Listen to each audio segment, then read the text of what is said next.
Guess what I found out? You know how we always talking about Paleo Hebrew and modern day Hebrew? Well, Paleo Hebrew was discovered by a man named Solomon Bourbon in 1954.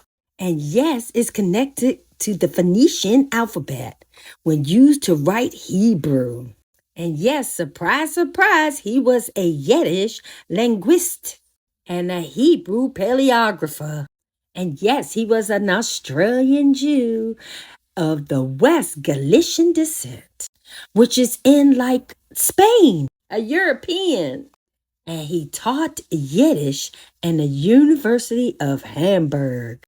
But yeah, he did have African studies also at the University of London, where he taught Yiddish. Did you know that the root word for paleo meant ancient? And you must be a paleographer in order to understand the languages.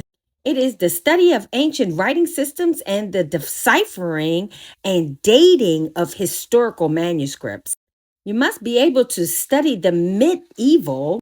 You must know how to interpret medieval English documents. So, yeah, and you must study several different languages. So, all this time, as our Hebrews try to get away from Yiddish, the person who invented paleo is actually Yiddish.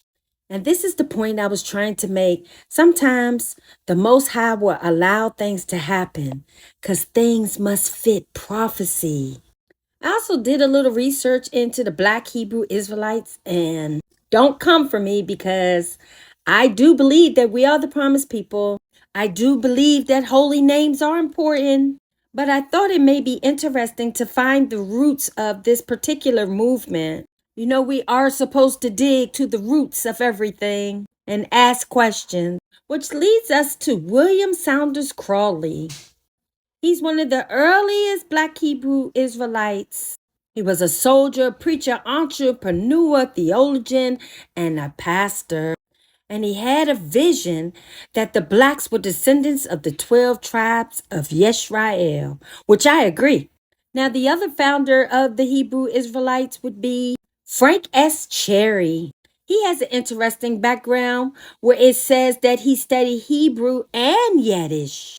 It says he was a sailor and also he claims himself to be a prophet. He also was a 33-degree Scottish Rite Mason.